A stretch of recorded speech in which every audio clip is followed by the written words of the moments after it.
Thank you very much for that, Linda. So I guess that means that all those folks on the West Coast are growing more quickly than the rest of us, given your rain situation. Anyway, here we are. We're at the beginning of our 7th class. This one I'm calling the integral model. Now, in an earlier class, I described Ken Wilbur sitting on his floor surrounded by hundreds of developmental charts from dozens of academic fields while he was writing Sex, Ecology, Spirituality. He was struggling mightily, trying to find some way to integrate them all into one large overarching framework. After many months of painful mental labor, the solution suddenly dawned on him. As he says, the results turned out to be surprisingly simple and elegant. The map he suddenly intuited distills the major components from all the known systems and models of human growth into 6 simple elements which together form the integral model. So if there are any visual learners in the crowd tonight, you're going to be overwhelmed with wonderfulness. I've got 17 documents open here ready to show. Okay, so shall we start at the top of the alphabetical order and ask Margaret if she would try? Oh, I beg your pardon, I'm showing the wrong thing. Here they are. These are the 6 items. So we're going to discuss each of these over the next 3 or so nights. So tonight we're going to speak about the first 2 elements, the quadrants and the lines of development. In class 8, we'll focus on elements 3, 4, and 5. And then in class 9, we'll examine the last element, the stages or structures of consciousness. There are a number of different names for that, so stages or levels or structures. So we need to realize that these are not merely theoretical concepts. Wilbur insists that these are all aspects of your own personal experience, which we can verify for ourselves. So why should we adopt Wilbur's integral model? He supplies 2 key reasons. Let's suppose for a minute that you're flying a private plane over the Rocky Mountains from Calgary to Vancouver. Wouldn't you prefer to have the most accurate map you can find to minimize the chances of crashing? If you learn to see these 6 elements in yourself, it would become much easier for you to use them, to appreciate them, to exercise them. In other words, you can begin to accelerate your own growth and development to higher, wider, deeper ways of being. However, we need to remember that the integral model is a map. As we have mentioned previously, it's not the territory. We don't want to mistake the map for the territory, but neither do we want to work with an inaccurate or faulty map. Wilbur claims that his is the most comprehensive and accurate map of its kind that humanity has at this time. Some of the features of the integral model refer to subjective realities within us. Some refer to objective realities out there in the world, while others refer to collective or communal realities shared with other people. So Wilbur refers to his model as the 4 quadrants, or with the acronym AQUAL, A-Q-A-L. Now this is shorthand for all quadrants, all levels, all lines, all states, all types. So let's see, first of all, how all 6 elements come together within Wilbur's single overarching intellectual structure. How are they all connected? So have you ever noticed that most of the major languages of the world have first person, second person, and third person pronouns? First person pronoun means the person who is speaking. So this includes pronouns like I, me, mine in the singular, and we, us, and ours in the plural. Second person means the person who is spoken to, which includes pronouns like you and yours.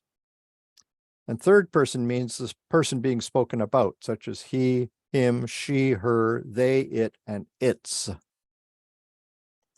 we can simplify first person, second person, and third person to I, we, and it.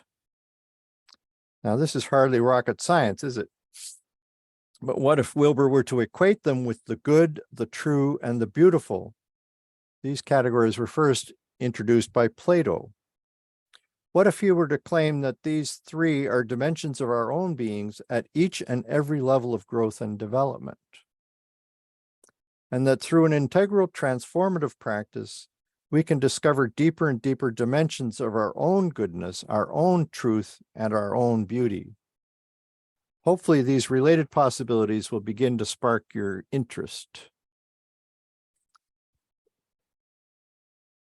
Now it's time for Margaret. Okay, here we go. Yeah, so number one, please, Margaret. Good. Reading class number one. Third person, or it, refers to objective truth, which is best investigated by science. Second person, or you, we, refers to goodness, or the ways that you and I treat each other, and whether we do so with decency, honesty, and respect. In other words, basic morality. And first person deals with the I, with self and self-expression, art, aesthetics, and the beauty that is in the eye, or the I, of the beholder. Ken Wilber, The Integral Operating System. Okay, so in Wilbur's view, the I, we, and it dimensions of experience also refer to art, morals, and science. In addition, they equate to self, culture, and nature, as well as Plato's the beautiful, the good, and the true. So this chart shows those correspondences. So the first line is all the first person items, I, the beautiful, art, and self. When you talk about plural, we've got we, the good, morals, and culture. And when you want to be third person, it's it, or true, science, and nature. So in other words, Wilbur contends that every event in the manifest world has all three of these dimensions. You can look at any event from the point of view of the I, or how I personally see and feel about the event. From the point of view of the we, or how not just I, but others see the event. And as an it, or the so-called objective facts of the event. By taking all three of these dimensions into account, we arrive at a more inclusive, effective approach to reality. If you leave out science, or leave out art, or leave out morals, something will be missing. Something will get broken. Self, culture, and nature must be liberated together or not at all. These dimensions of I, we, and it are so fundamental that Wilbur has constructed his quadrants model on their basis. To arrive at 4 quadrants, he subdivides it into the singular it and the plural its. These next 2 diagrams will clarify this point. Okay, so here on the right-hand side are Plato's 3 truths. And here's how Wilbur breaks things up. So this upper left quadrant is about the I. Below this line are the collective versions of what's above. So here we have the we. And everything to the right of that upper line is objective, science, nature. So you have the individual it, and then the collective it's in the bottom corner.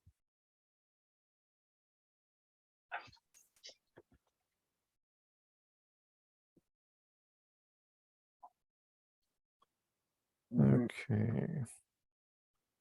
This takes a lot of. So the diagram on the left shows the I, which is the inside of the individual. Okay, so this one up here, that's the inside of you. the it, which is the outside of the individual. Down below, we have the we, which is the inside of the collective. So our group is a collective, for instance. And then finally down here, you have the outside of the collective. So these are the four basic ways of looking at anything.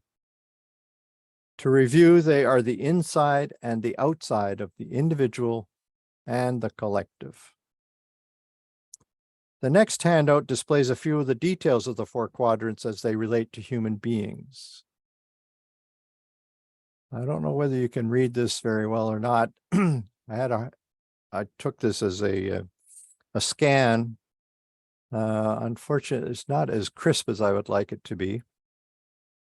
So we've been talking a lot about self and consciousness, this upper left quadrant a lot.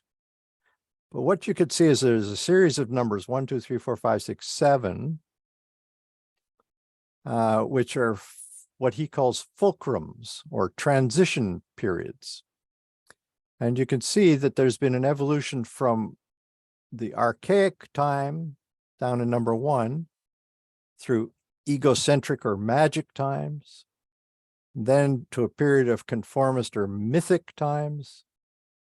More recently, there's been the emphasis on the rational and the formal. And currently, we're in pluralistic, more or less. He's proposing the integral and the transpersonal as future developments, although we've begun with the integral already. You can see also there's something here called the first tier. So these first 5 up to pluralistic are considered to be in the first tier. And one of the reasons for calling it that is that no matter which of these levels you're at, you dismiss all the others as irrelevant. They don't matter. You kind of forget that you even went through these previous things. When you get to the second tier, you start to appreciate the entire list of all of these. You see how they are interrelated, how they're necessary, how they build on each other, how they transcend and include each other.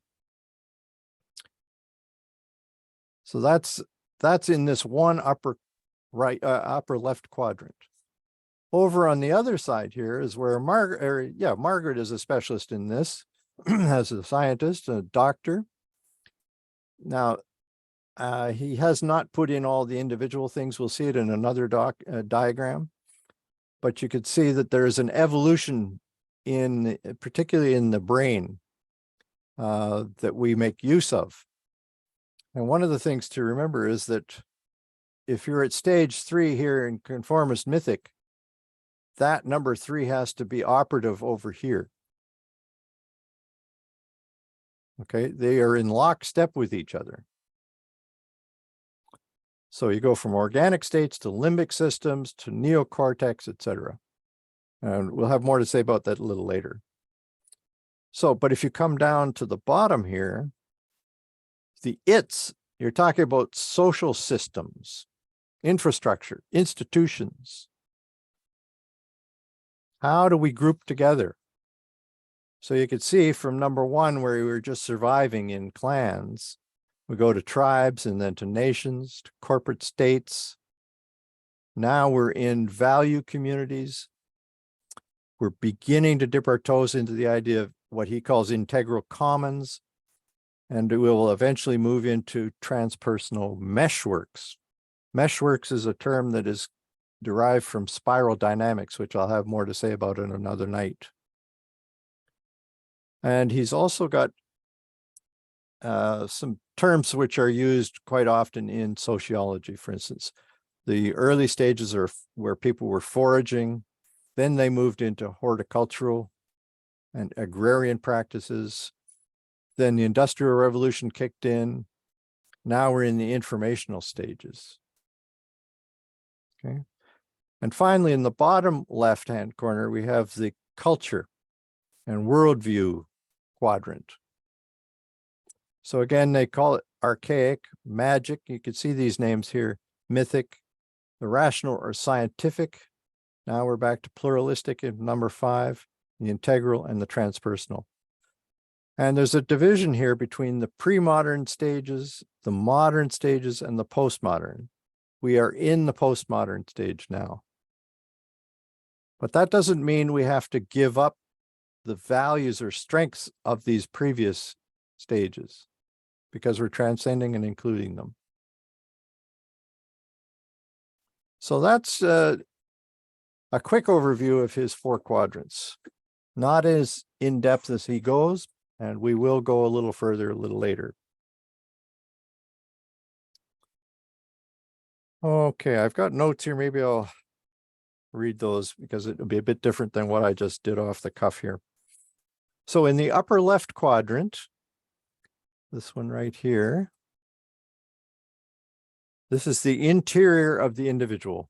This is something you're intimately familiar with, which is here labeled self and consciousness. You find your own thoughts, emotions, intentions, sensations, and your sense of identity. These can all be described in first-person terms using the word I.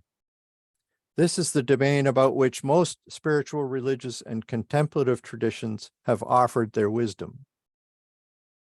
The names of each upper left stage come mostly from a research by the name of Jean Gebser, who we're going to talk about later.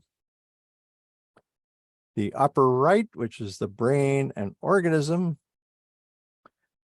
Okay, if you look at an individual being from the outside, not in terms of subjective awareness, but in terms of objective science, you will find neurotransmitters, a limbic system, the neocortex, complex molecular structures, cells, organs, systems, DNA, etc. These are described in third-person terms, it or its. The upper right quadrant, called brain and organism here, is thus what any event looks like from the outside. This includes physical behavior, its material components, its matter and energy, and its concrete body. Okay, so just switch back to the readings and we'll see if Cy would read this number 2 for us.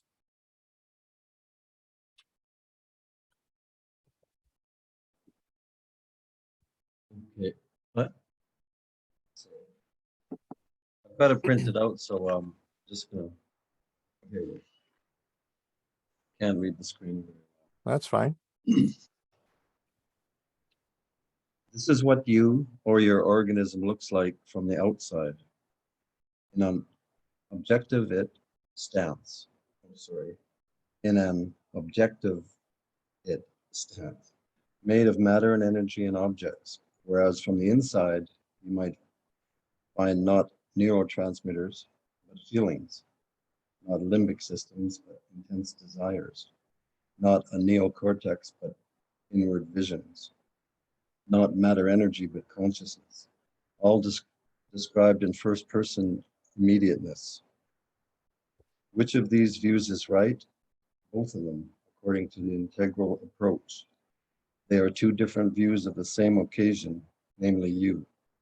The problems start when you try to deny or dismiss either of these perspectives. All 4 quadrants need to be included in any integral view. Okay, thank you. So in the upper right quadrant, one of the most important lines is the body matter energy line. Sorry, let me go back to this. Which one? This one here. Okay, so here we are in the brain and organism. So this runs from gross energy to subtle energy to causal energy. This refers to the permanent acquisition of a capacity to consciously master these energetic components of your being. Otherwise, they will only appear as states of consciousness. This quadrant also refers to all the exterior behavior, actions, and movements of my objective body. Again, gross, subtle, or causal. And gross, of course, is talking about physical reality that we all share. Subtle reality we get familiar with every night in dreams. And causal reality, we dip our toes into when we're in deep dreamless sleep. And as we saw before, Wilbur says it's possible to keep conscious through all of those stages once you've meditated for 20 years. So far, we've only spoken about the upper two individual quadrants. What about the bottom two, the collective?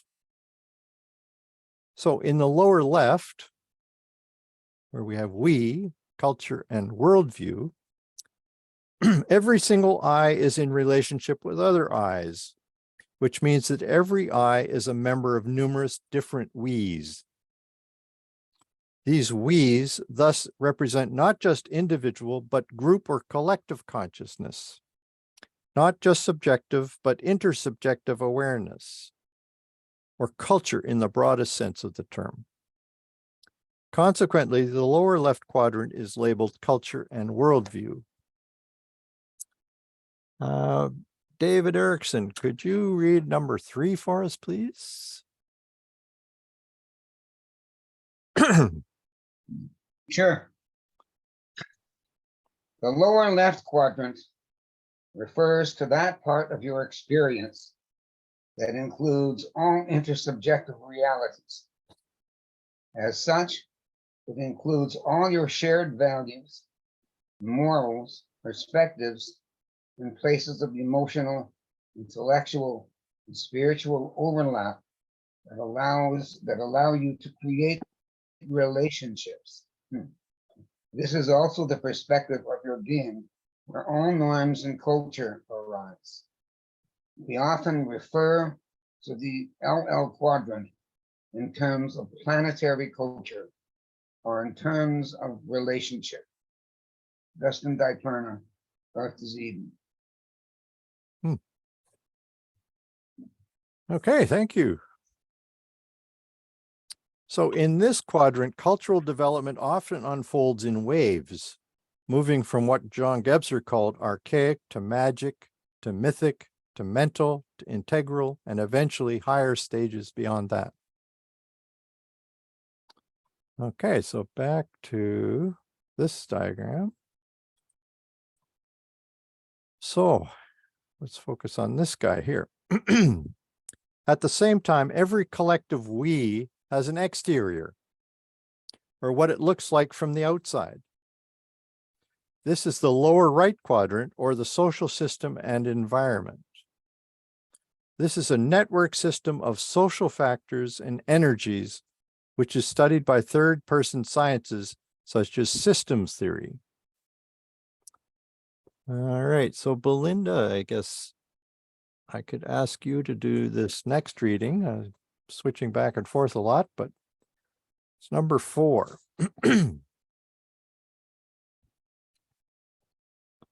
Excuse me. You'll have to, there we go. There Got we it. are. Got it. Perfect. The lower right quadrant is, quote, the exterior of the collective, the its space, systems and collective structures, social institutions, family structures, organizations, environmental surroundings, and ecological systems, techno-economic modes of production, foraging, farming, industrial, informational, and so on.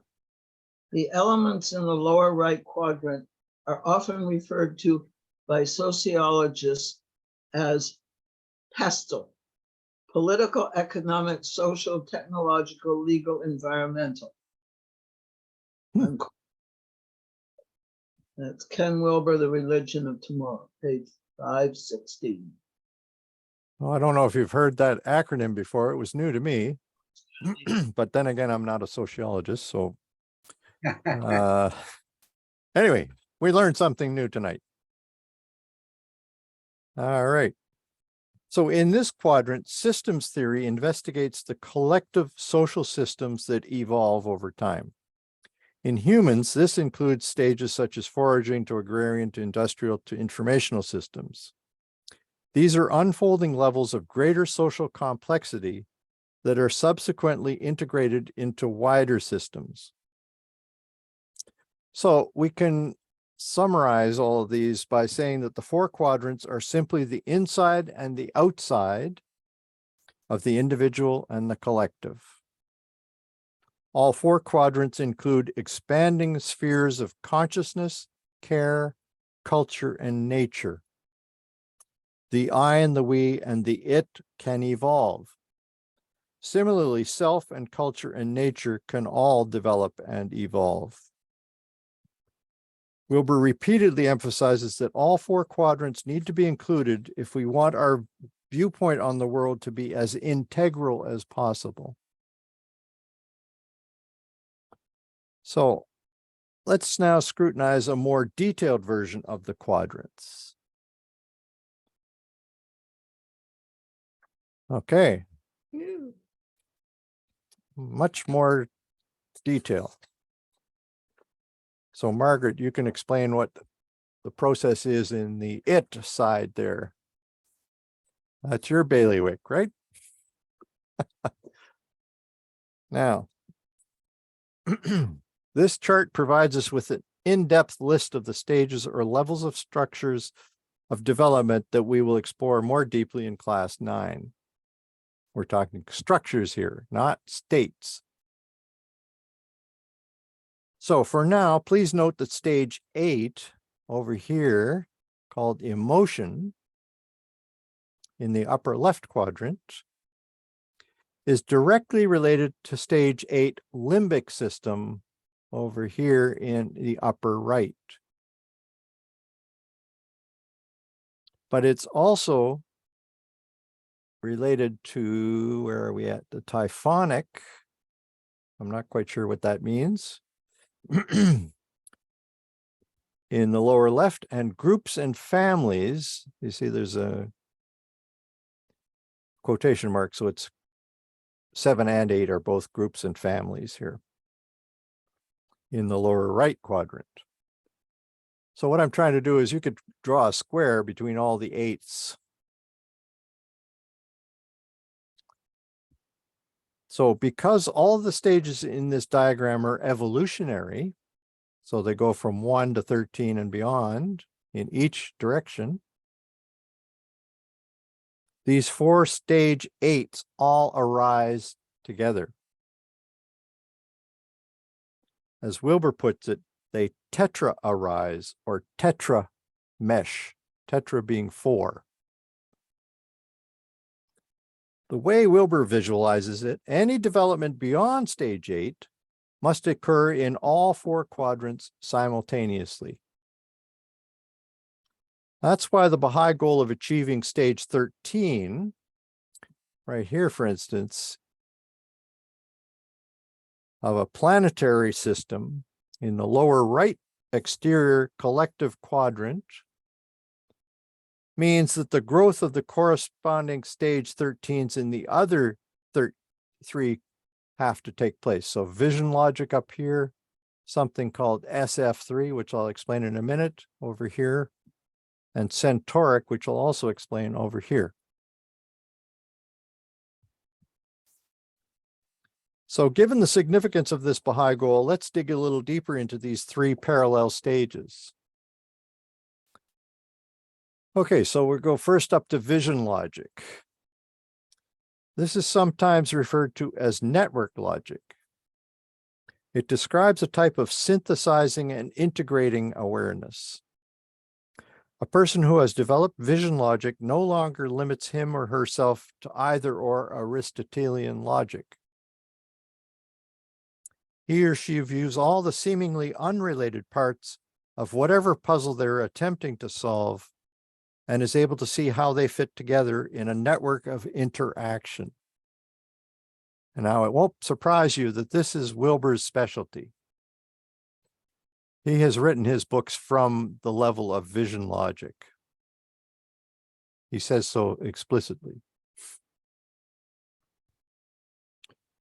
When a person's personal center of gravity identifies with vision logic, they become a highly integrated personality, a self that can actually inhabit a global perspective and not merely talk about it. And you can see how Baha'i is interested in developing that global perspective in individuals around the world. Right? The problem is people have to go through all these previous stages to get there. These stages cannot be jumped over. So it's important for Baha'is to recognize where people that they're interacting with actually sit on this level or on this particular hierarchy. Because there's no point in taking somebody who's operating with emotion in stage 8 and trying to get them to directly go to vision logic. It's not going to happen. They have to go through symbols and concepts and con-op, form-op, and vision logic. That's the process.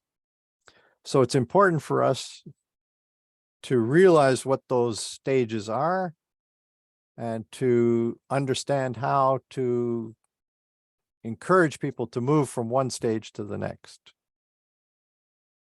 That it's in their best interest to do so.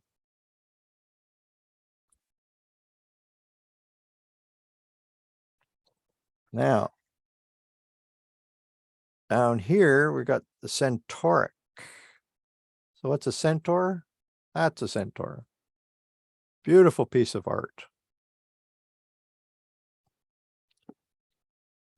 Centaurs were known in Greek mythology as half human, half animal beings, usually horses, not always. Wilbur uses the adjective centauric to denote someone who has integrated their mind and body in a relatively autonomous self, which doesn't mean isolated self or atomistic self or egocentric self, but rather a self integrated in its networks of responsibility and service. So that's what Baha'is are aiming for, are we not? We want service-oriented individuals. That's the highest good in the Baha'i faith. Now, up in the upper right, I mentioned these SF1, 2, and 3 that I would talk about them. So SF is an abbreviation of structure functions. The 3 SFs at the top end of the upper right quadrant refer to human stages. SF1 corresponds to Piaget's concrete operational stage, which is typically experienced from ages 7 to 11. SF2 to the formal operational stage, which is age 11 through adulthood. And SF3 to Wilbur's vision logic stage.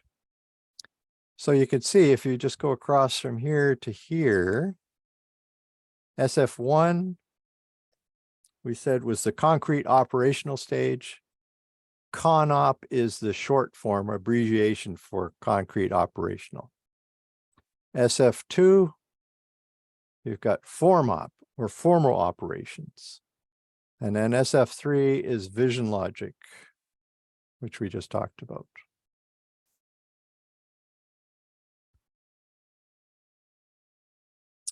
So Wilbur believes that everyone in this academic field agrees that mental states and structures have some sort of correlates in brain physiology.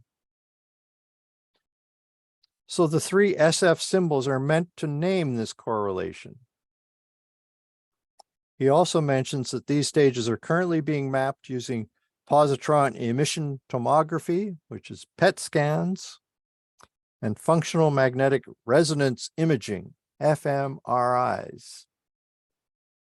Now, again, we have to turn to Margaret as our expert on this area.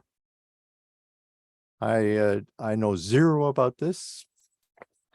It strikes me as really interesting that this is what science does all the time, and this observational stuff, that if we can observe it and map it and measure it, and then we're going to get to the heart of it, and we're going to find out what consciousness is, and we're going to find out what the Buddhists are doing when they're meditating by sticking them in a functional MRI scanner and finding out what the changes are. happening in the brain. Mhm. And then we'll know it all. But it's so descriptive. It's just sort of, I can describe it, but I don't understand it. Yeah, mean, it's out there, isn't it? It's not It's out in there. here. No, and even consciousness. I mean, science doesn't know what consciousness is. Yep. And when an individual actually passes or dies, there's an absolute change. You go from a living being to a corpse. And what has happened? We don't understand that. Mhm. Anyway, it's nice to describe it, but and structure function is always fun, But science, unfortunately, doesn't really pay attention to this left-hand side. no, well, it doesn't pay attention. It doesn't to investigate it. No, anything beyond. It doesn't know how to develop, I don't think, the tools to investigate it. Yeah. How do you do this? And do you even take it seriously? Do you take spirituality seriously? Don't know. Yeah. There are many scientists that are clearly spiritual, but it's often like it's a dichotomy, right? It's this old mind, body, soul, body Yeah. that one doesn't impinge or interact, or that you need to develop a whole. This integration. Yeah. All right. It's So you can see what Wilbur is wrestling with. I mean, Yeah. he's trying to solve the mind-body problem for us Yeah. on paper right here. And then beyond that into society and into the whole. Into the Yeah. structures that we build. Yeah. Yeah. Yeah. All right. Okay, thank you. That's illuminating.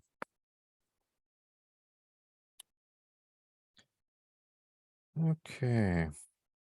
So just to be clear, PET scanning is a type of nuclear medicine procedure that measures metabolic activity of the cells of body tissues. PET combines nuclear medicine and biochemical analysis. fMRI scans are a type of non-invasive brain imaging technology that detects brain activity by measuring changes in blood flow. An fMRI can reveal what part of the brain is active during specific functions, such as lifting your arm or even just thinking about something. Researchers and physicians can use this information to better understand, diagnose, monitor, and treat various medical conditions. So now as we start to delve into each individual quadrant, let's return to well, I'm already showing this human quadrants. Oh, okay. So let's go to this one. Okay. Note to self here on the paper. The upper right quadrant is the arena of science, which you've just been discussing. Scientific investigations typically leave out the upper left domain altogether. They feel that this is subjective, i.e., it's not objective. It's a different kind of knowing. This intentional disregard is what leads to flatland perceptions. Alan Fuller hopefully will read number 5 for us. So I'm going to zip back to the readings. There we go. Yep. The upper right quadrant is the one emphasized by behavioralism. Behavior can be seen, it is empirical, which is precisely why empirical science is always concerned only with the behavior of holons.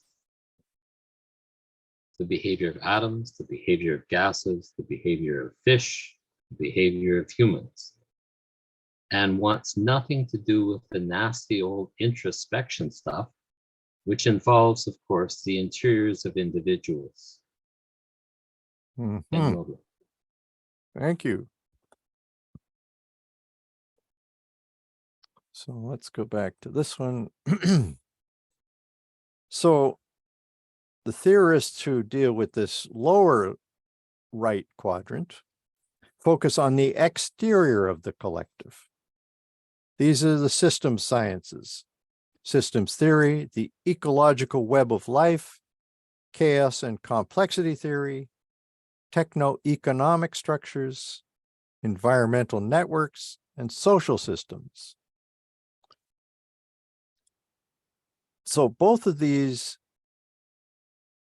right-hand quadrants here are approached in objective third-person it language, and therefore both are usually regarded as quote-unquote scientific.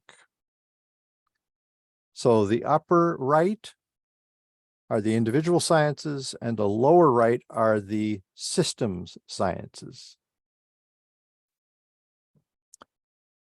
By contrast, the ones on the left-hand side all focus on the interior of individuals or collective groups. So theorists and researchers of the upper left up here, self and consciousness, investigate interior consciousness as it appears in individuals. This has led to the development of everything from psychoanalysis to phenomenology, to introspective psychology, to meditative states of consciousness. Here we can include Freud, Jung, Piaget, and the Buddha.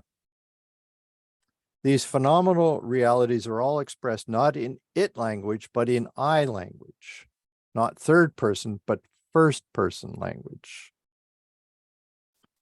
In the lower left, they're investigating the interior of the collective, all the shared values, perceptions, worldviews, and background cultural contexts that are expressed not in I language or in an it language, but in we language.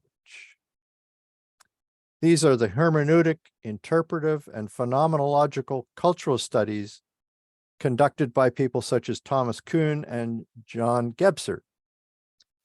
Postmodern philosophers such as Nietzsche, Heidegger, Foucault, and Derrida have emphasized the profound effects of background cultural contexts on the other quadrants.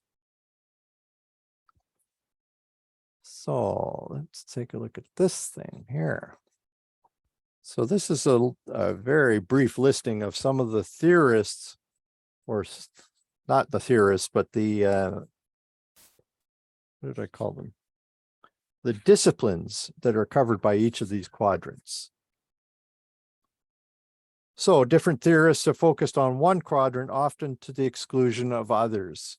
And this is where Wilbur mostly critiques people. He feels that they're accurate as far as they go, but they tend to be partial in their truths. They do not address the other quadrants, or if they do, they're just touching on them. The right-hand paths have all focused on the exterior quadrants, those items that can be seen with the senses of their extensions. Theorists and researchers of the upper right focus on the exterior of individuals. That includes behaviorism, empiricism, physics, biology, cognitive science, neurology, brain physiology, etc., etc. These are what are most often called the hard sciences. And you can see in the interobjective quadrant, systems theory down here. In the intersubjective, where you're talking about the we situation, you've got hermeneutics, ethnomethodology. I presume that's anthropology. And then up here in the interior of the individual is phenomenology, structuralism. I mean, that's just the tip of the iceberg, but just gives you a flavor of what the differences are between them. Now, this final quadrant chart shows you some of the key researchers associated with each quadrant.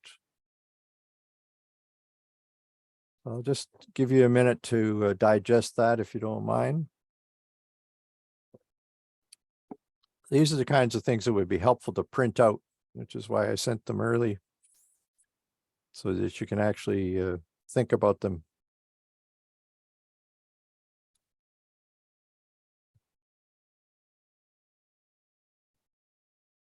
Now, it's interesting that we've looked at Aurobindo and we've looked at Buddha, but we haven't looked at any of these other people. We're going to talk about Jean Gebser a bit. I'm just looking to see any of the others. We're really not focusing on them at all. Well, we are going to talk about Jung briefly, but our emphasis, as Harold has mentioned, has always been in this upper left quadrant. So now I'm trying to right that wrong and expose you to some of the other content that we haven't addressed in any detail. And that's partly because this is how Wilbur operates. His focus is primarily up here, but he's quite capable of going on and on and on at great detail about these others. But unless the course was going to be 6 years long, I felt we had to limit ourselves to just that one quadrant. So Wilbur's colleague Dustin DePerna adds two further reasons for adopting the integral model, both related to the world of academia.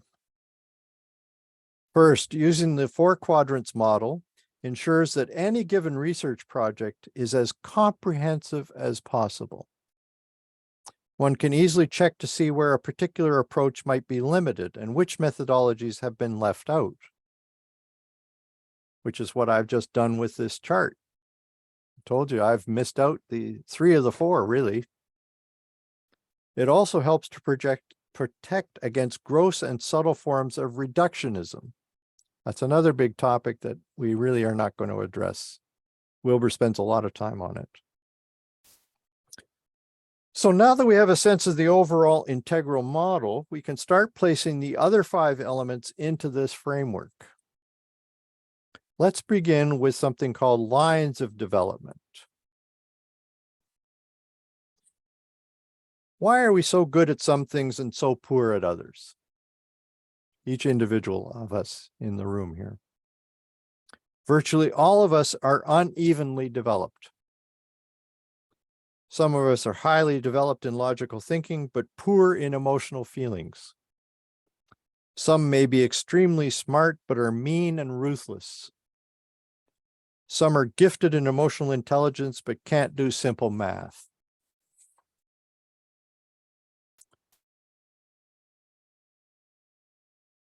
This fellow is Howard Gardner.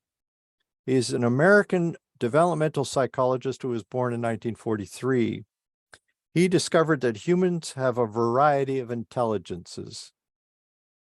He is credited with recognizing these independent capacities as what he calls multiple intelligences, not just IQ. So in his groundbreaking book, Frames of Mind, which was published in 1983, Gardner highlighted 7 different kinds of intelligence.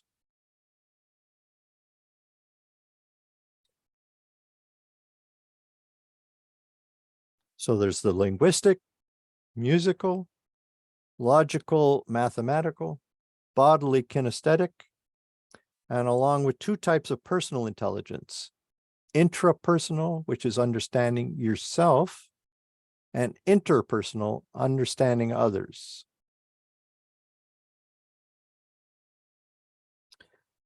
So his years of research demonstrated that levels of intelligence can and often do vary to a great degree within a single person. He found that most people are good in 1 or 2 types of intelligence, but do poorly in the others. This is not necessarily a bad thing. As Wilbur says, part of integral wisdom is finding where one excels, and thus where one can best offer the world one's deepest gifts. Wilbur refers to these multiple intelligences, along with a host of others discovered more recently, as developmental lines. He uses this term because each line, no matter which quadrant it falls within, shows developmental growth. These lines unfold in progressive stages, which are known by researchers by different names, depending on their field of study. Interestingly, Wilbur has found that by looking beyond the specific sets of terminology, it becomes clear that the stages are remarkably similar in terms of what he calls their deep structures. They might, for example, all be broadly conceived as progressing through 3 stages: pre-conventional, conventional, and post-conventional. So let's look at this lines of development in the upper left, and that's the individual I. So these are some of the more important multiple intelligences or developmental lines that the interior of the individual possesses. I'm not going to read that out, but I'll just give you the titles here. The cognitive line. Then there's the moral line, the emotional or affective line, the interpersonal line, the needs line, the self-identity line, the aesthetic line, the psychosexual line, the spiritual line, and the values line. This covers an enormous amount of territory on one page. Each of these multiple intelligence or developmental lines grows or may grow through anywhere from 3 to 12 major stages. That includes the spiritual line.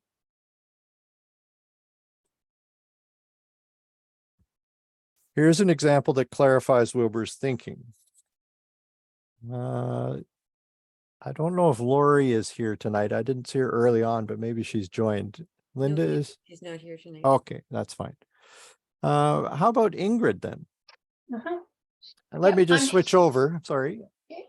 And it's number 6. There we go. So emotional development to stage 1 means that you have developed the capacity for emotions centering on me, especially the emotions and drives of hunger, survival, and self-protection. If you continue to grow emotionally from stage 1 to stage 2, or from egocentric to ethnocentric, you will expand from me to us and begin to develop emotional commitments and attachments to loved ones, members of your family, close friends, perhaps your whole tribe or whole nation. If you grow into stage 3 emotions, you will develop the further capacity for a care and compassion that reaches beyond your own tribe or nation and attempts to include all human beings and even all sentient beings in a world-centric care and compassion.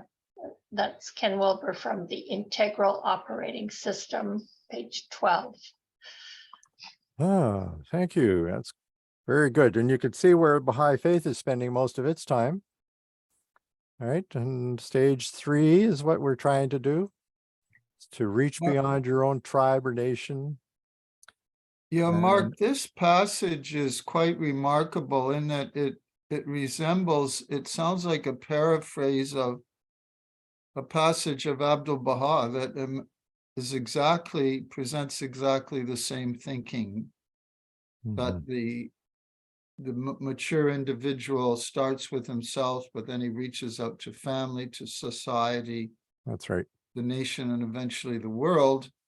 Yeah. Makes me wonder if he's been reading Abdu'l-Baha, but of course, that this could just be the quality of an enlightened thinker, who's come to the same conclusion. Mhm. But it's very remarkably similar. Like, Yes, it is. if we put the passages beside one another, you'd be surprised how close they are. Okay. So this 3-step progression from pre-conventional to conventional to post-conventional can also be seen as developing from egocentric to ethnocentric to world-centric perspectives. Because these are stages, you will have acquired them in a permanent fashion.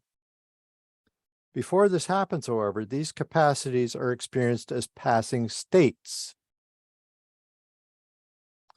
You may have any number of breathtaking peak experiences of expanded knowing and being, wonderful aha moments, profound altered glimpses into your higher possibilities. Wilbur believes that with practice, you can convert these states into stages or permanent traits in the territory of you. Lisa Keedwell gets to read number 7, the last reading. Okay. The more you are plunged into authentic higher states of consciousness, such as meditative states, then the faster you will grow and develop through any of the stages of consciousness. It is as if higher states training acts as a lubricant on the spiral of development, helping you to disidentify with a lower stage so that the next higher stage can emerge until you can stably remain at higher levels of awareness on an ongoing basis, whereupon a passing state has become a permanent trait. Okay. Thank you. So next week, we're going to focus on states of consciousness. And then the following week, it'll be structures of consciousness. Now let's go back to, where am I here? Okay. So Wilbur uses Gardner's theory of multiple intelligences as a foundation to design a tool he calls the integral psychograph. That's what one looks like. So we've got the first pre-conventional stage, the second stage, which is conventional, third, which is post-conventional. And then we've got 5 of the lines here. And this is some individual who's very highly skilled in terms of their cognitive skills. Their morals are middling. And then the next 3, they're not doing so well. There's room for growth in each of those areas. Creating a personal psychograph will help you to spot your own greatest potentials. The integral approach refines your knowledge of your psychograph's contours so that you can confidently deal with your strengths and weaknesses, as well as those of others around you. A psychograph can also help you to stop thinking that just because you are terrific in one area, you must be terrific in all. The fact is, it is usually just the opposite. How many world leaders, spiritual teachers, and politicians have publicly crashed through a lack of understanding of this simple truth? The next psychograph shows 6 important lines of development, again within the upper left quadrant.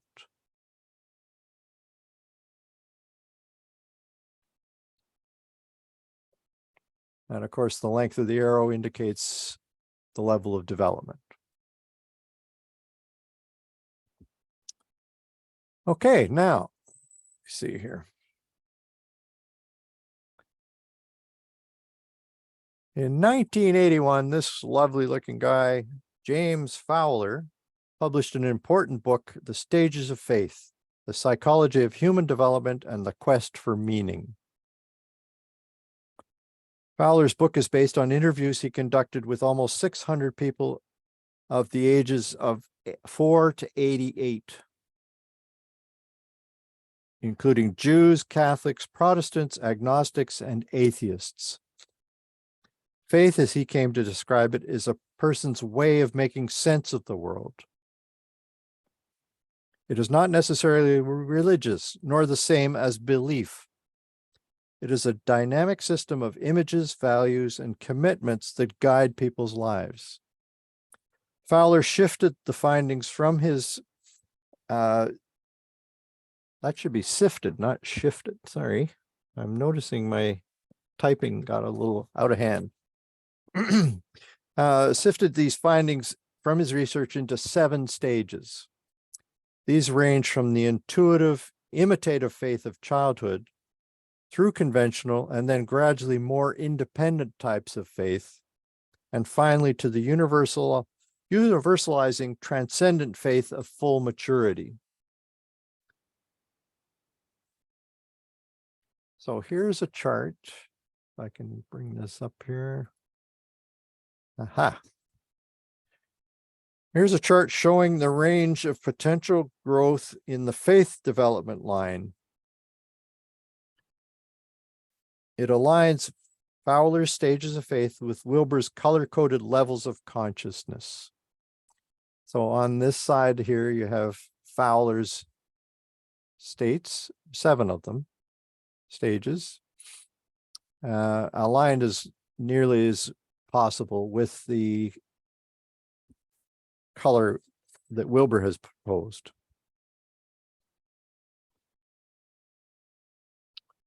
So if we can zoom up here to this one, using Fowler's language in this chart, the Baha'i Faith is focusing its ever-expanding energy on helping the world to evolve from this conjunctive green stage to a universalizing turquoise stage right here.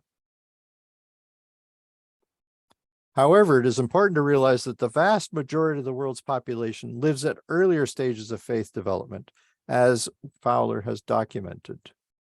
Most of them are way down here.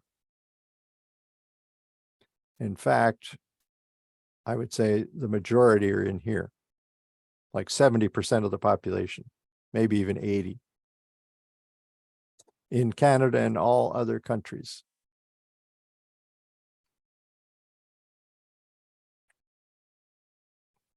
So as we'll see in a couple of classes from now, it is Wilbur's firm belief that all the world's religions may choose to play a significant role in elevating their members from one stage to the next, no matter which level they may currently happen to reside at. So there's this upper movement this way that has to be fostered. But you have to understand that these are existing at the moment. What's the difference between intuitive, projective, and mythic, literal? Or between red and amber? And what is the dynamic that gets you from red to amber? Reds are the people who go out and kill themselves in a crowd of people.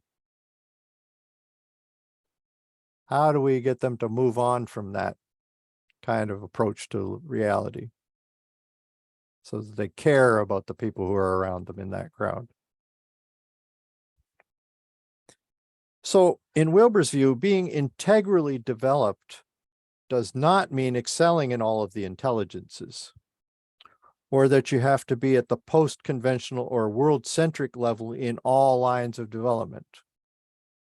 What it does mean is that you have a clearer, more objective understanding of your personal makeup, so you can plan your future self-development.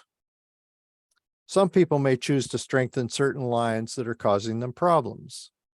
Others may need to clear up a serious problem or pathology, such as an emotional sexual blockage, for instance. However we choose to improve ourselves, we cannot skip stages, but can accelerate our growth through them by using various types of integral transformative practices designed to help us to increase the levels of development of multiple lines through an integrated approach. If you're interested in investigating this further, I would recommend reading this book, Integral Life Practice. I think I showed this to you once before. Very important, balanced approach to keeping yourself active in many different lines. Okay, folks, that took a little longer than I would have liked, but hey, we covered a lot of territory tonight. So that's the end of the screen sharing and the beginning of the conversation and the questions, etc. Whew. Do you feel like you just had a Big Mac and fries? Oh, yeah, that's a lot of material.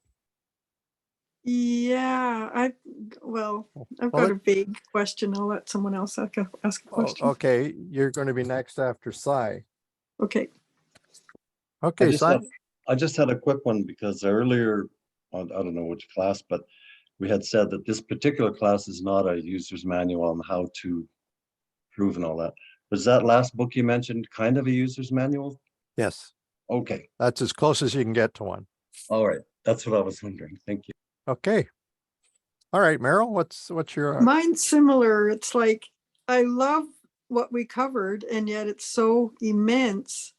And I was looking for some kind of simplistic but not oversimplified version of all of this. That's what I just gave you. Right. You want Yes, more, you did. right? You want more than that? Well, just like, I don't know how to put this in words, but, or maybe a book or. Yeah. So have you read Brief History of Everything? Yes. Okay, that was my first choice to answer that question. Okay. Let me see. Well, for you, you might want to read Integral Spirituality by Wilbur, Okay. or that one I've recommended to you about Integral Christianity. Right. I bought it. I haven't read Oh, it. okay. I would dig into Yeah. that. I think that will, that relates in a lot of ways to the stages of faith that Fowler has picked up on, Oh, good. Okay.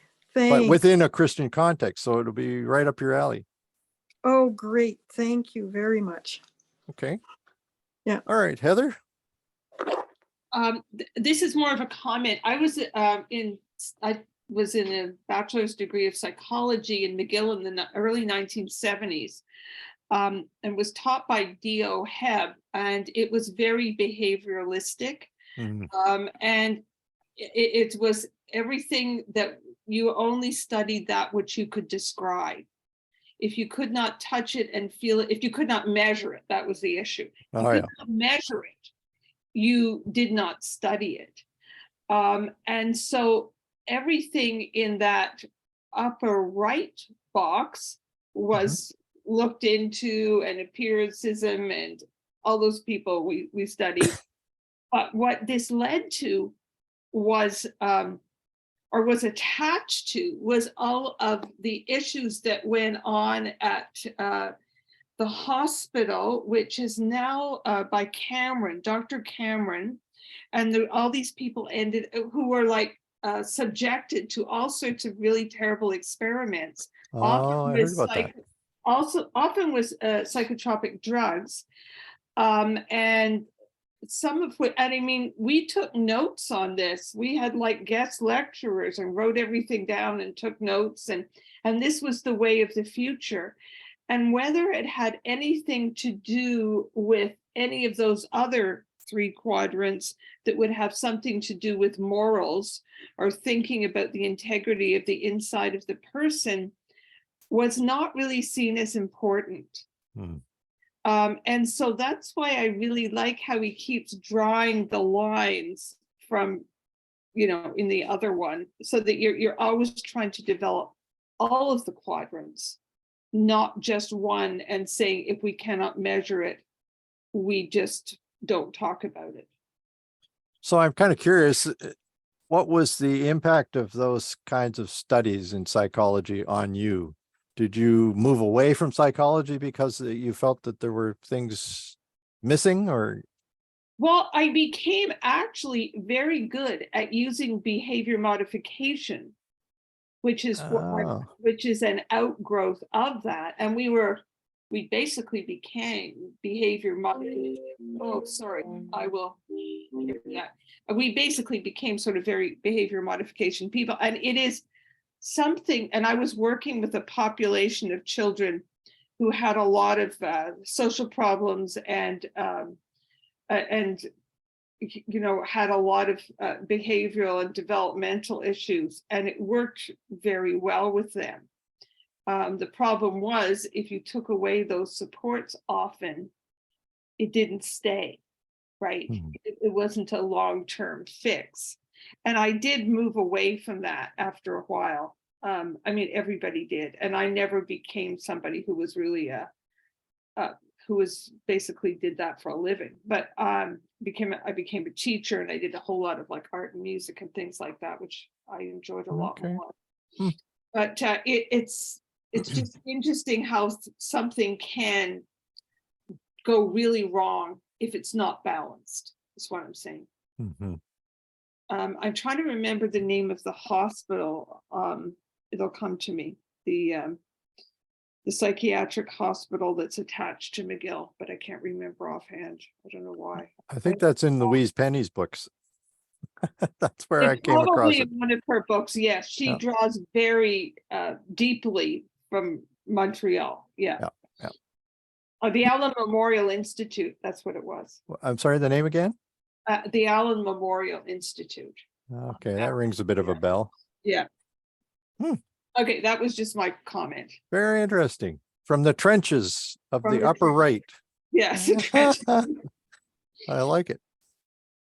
Mark, I think, Oh, we've Belinda, got yes, Belinda or David, yeah. Linda's got her hand up. Okay.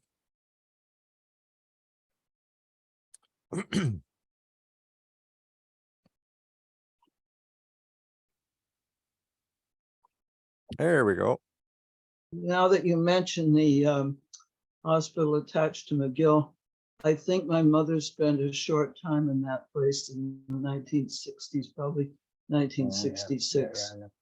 I don't think she was subjected to any of that extreme stuff, but I think she was there for a short while. Oh, no, I know what you're referring to now. Interesting.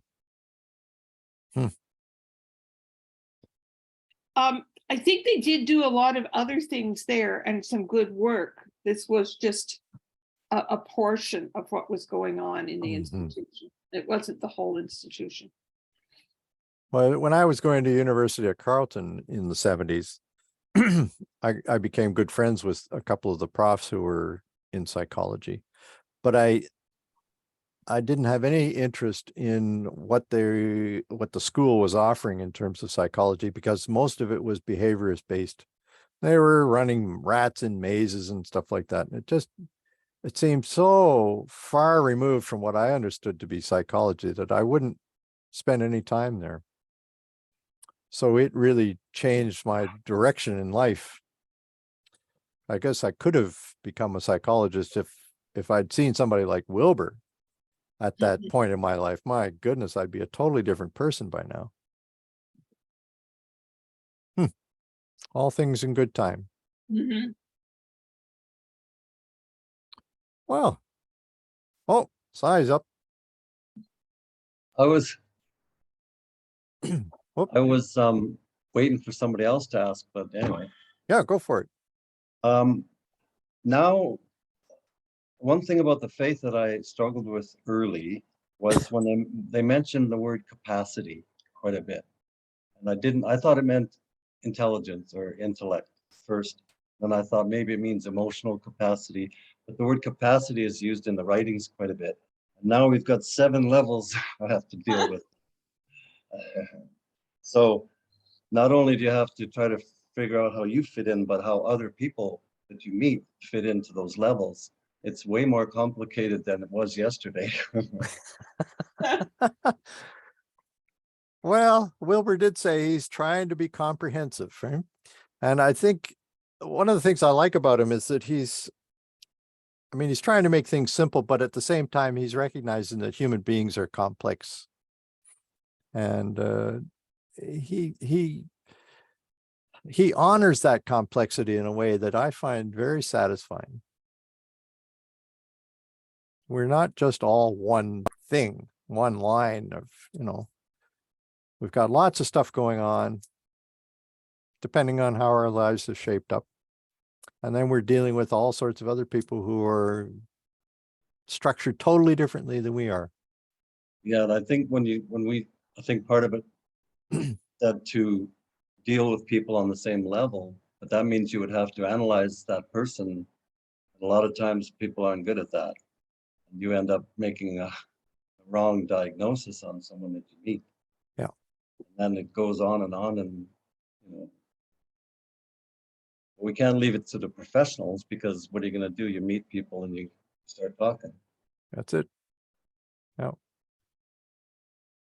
So we have to develop not only your intelligence, not only your emotional intelligence, but your interpersonal skills, et cetera, et cetera, et cetera.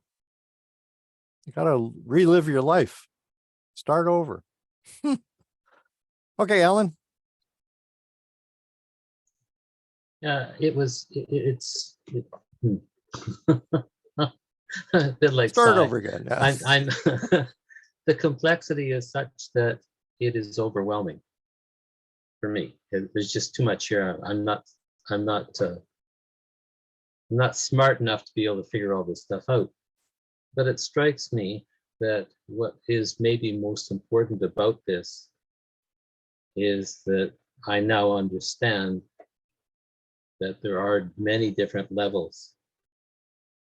That capacity is not a simple thing. And I think that just knowing that there are these quadrants and there are these levels is a good first step to transforming individuals around us. How do you mean that? Well, most of us believe that things just are the way they are. There's no such thing as up, down, left, or right, except what we can do physically. If we don't have a vision of becoming a more complete and whole individual, we don't try. So it's vital for people, in order to grow and become better individuals, that they understand there is something better to grow into and become.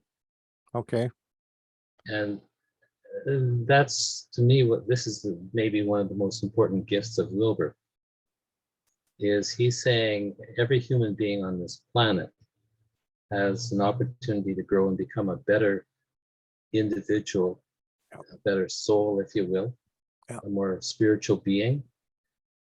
He is not leading to where the faith goes, which is it's absolutely essential to grow these qualities and characteristics for mankind to preserve this precious, precious marble of blue and green in this blackness of space. And mankind, I think, will eventually become stewards of the planet. We're the only species on this planet that can act as stewards, that can preserve life, that can advance different species that may be having a difficult time for a few hundred years. Other species can't do that. They're either prey or predators. But humanity can take on this very, very precious role of planetary stewards to preserve and advance all life. And there's something in the compilation that the Research Center put together on use of environmental resources. That there's the last quote in that, which is one from the Baha'u'llah's writings, where he talks about this role of creating the Garden of Eden on Earth. And now, if you have that as sort of your overarching goal, then you start seeing how individuals transforming themselves leads to enabling the capacity of humanity to take on this much more wonderful task of stewards of the planet. Yeah. It's interesting as you said that, because I think I mentioned this in one of the readings tonight. One of the books that I've read with great enjoyment was by Dustin DePerna, Wilbur's student, and it's entitled Earth is Eden. Not will be Eden, but is Eden currently. And so I guess there's a certain encouragement that he's trying to foster of the very things you're talking about, where people develop an understanding of not only themselves, but their environment to such a point where they realize that if they treat it well, this could be Eden. And if you're a Buddhist, you see it as Eden. So I don't mean to be simplistic, but it's the only one we've got. which is what that wonderful little video I showed at the beginning of part 4 was all about, right? Yeah, for now it's the only one, but I think we'll find that there are others sooner or later. And there's some suggestions in the faith in the writings that lead me to that conclusion. But that's woo-woo. We won't go there. Okay, Jack, what are you going to say? Well, I have a few comments to make about this. And the first thing is that Wilbur did his whole project outside the academic system. And he's one of the most widely read authors in the world, as I understand it. Yep. Now, that has the advantage of making his ideas quite widespread. Yep. But also, because he bypassed the academy largely, most of his thinking was not subjected to rigorous critique by people within the academy. Now, I know that Wilbur has his own critics, right? Yes, he does. Well, that's for sure. There's a guy who's written a book called Bald Ambition. Yep. That's a critique of, and he knows Wilbur's stuff very, very well, and says that, you know, Wilbur changed his life and so on and so forth. So that's just one comment. Like Alan, there's so much material there, you know, that it is overwhelming, you know, in a sense, and it can be overwhelming. You know, and it would take a lot more study to figure it out. But of course, you're doing, as usual, an excellent job on synthesizing all this. But the other comment I wanted to make had to do with the difference between a philosophy and a religion. Mm-hmm. And this is coming from a remark of Abdu'l-Baha himself. Now, most of the ideas of philosophers, as valuable as they are, tend to be circumscribed to, if you like, an intellectual elite. Whereas a religion is something, and I'm thinking particularly here of the Baha'i faith with its emphasis on community building at the grassroots. This is what we're actually engaged in, building new communities. So that's a long-term, very ambitious goal, multi-generational, but we're engaged in that process. So there's a huge social, spiritual experiment going on there. And based on, you know, my understanding of what Abdu'l-Baha said about this is that the advantage that religion does have over a philosophy is that it can influence large masses of people over time. Mm-hmm. So I would like to think that the Baha'i faith incorporates much of what Wilbur would like to see happen to the world. And it takes it a step further by not just engaging in individual transformation, but, you know, collective transformation in building communities up from the grassroots. I'm not trying to dismiss what he's doing. I'm just pointing out that it seems to me that religion founded by a prophetic figure has a different, much more pervasive role to play in society than a philosophy does. Mhm. Because a philosophy tends to be restricted to an intellectual or spiritual elite. I mean, how many members of the public could actually understand what Wilbur is trying to say? That would be my question. Mhm. Anyway, those are just What- a few comments that came to my mind, Mark. As you were talking about the philosophy side of things, I'm just wondering if the way I sort of approach Wilbur is that he is helping me to understand the exigencies of the time Mhm. in a level of detail that nobody else I've ever read has addressed. So I feel much more equipped to interact with people at different levels, of course, depending on where they're coming from, than I would if I didn't have that big comprehensive map between Calgary and Vancouver that we were talking about earlier tonight. Well, of course, you've spent a lot of time with Wilbur over the years. Well, yeah, but I think even a relatively short exposure to him helps you to understand some of the history that people are walking around with in their back pockets. Oh, yeah, I would agree with that 100%. Yeah. Well, Linda has her hand up. This is unusual. The first.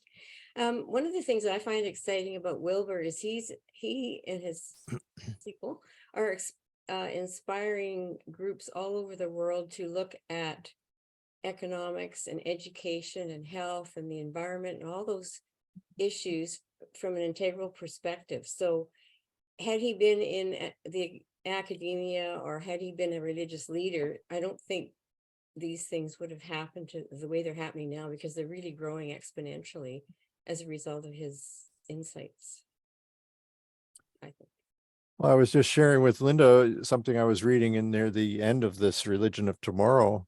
He was talking about all the different things that are happening in the world at the moment, which are integrally based. And so he talked about a major document that was put out in Britain recently, a study of climate change and its effects on that country. And he said that the entire document was structured around his 4 quadrants, quite deliberately. That was only one of about a dozen different things he mentioned. So he is having an impact in interesting ways. And because That's you've got good to know. some knowledge of this, you can appreciate some of their findings. Go ahead, Jack. No, I'm just saying that's good to know. I mean, Linda's remarks and what you're saying, it's good to know that these ideas are actually being applied at a concrete level, you know? Mhm. Well, yeah. And okay. I think Linda's right that, you know, it wouldn't have worked if he'd gone through the academic, you know, millstone grind thing, you know, I mean, No. or had become a religious leader of some sort. So, you know, he's obviously, all things are of God. So obviously Wilbur is doing God's work in some perhaps major way, you know. And I found in the Religion of Tomorrow, as you know, Mark, because I sent you that passage on, I think it was from page 499 to page 500. Just very remarkable, his vision of unity, how close it is to the Baha'i faith in some perspectives, some ways.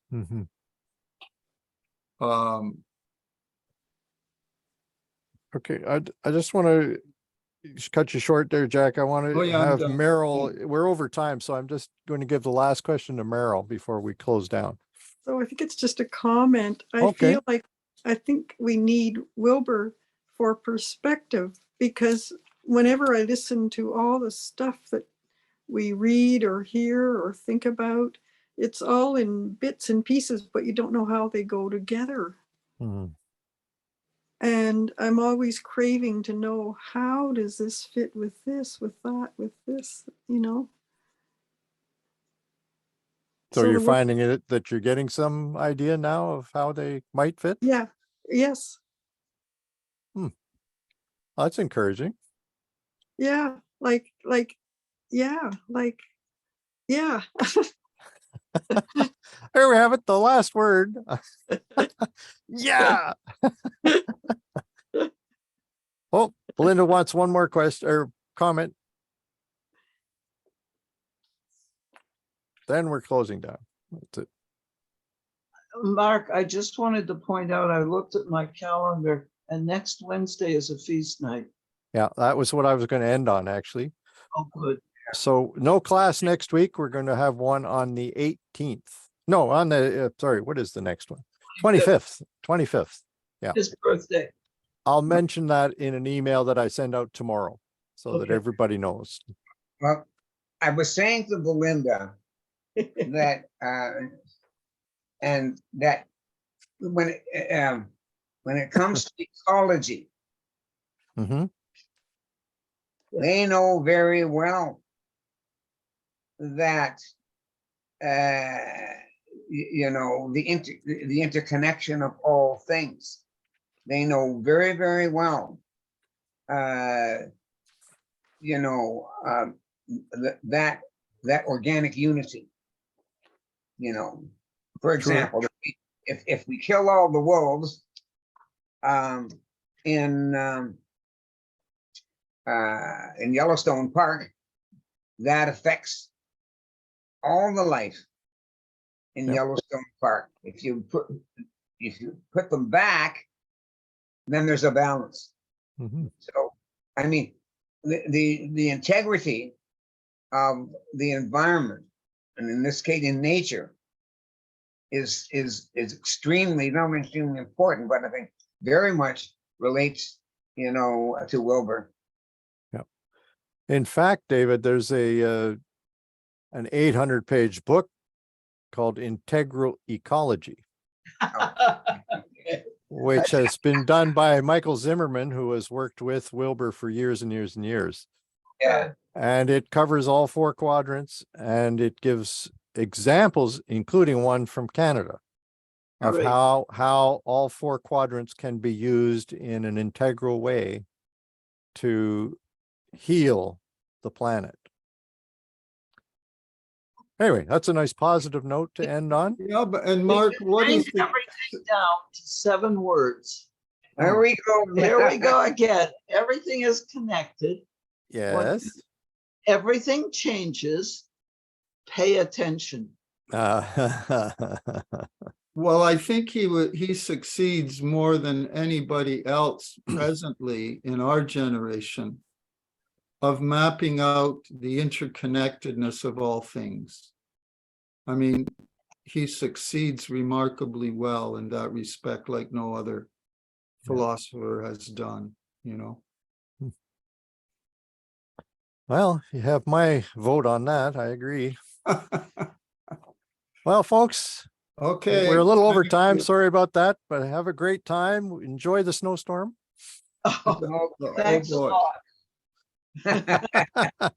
We Thank won't lose power though this time. No more loss of power. Thank you. Good night.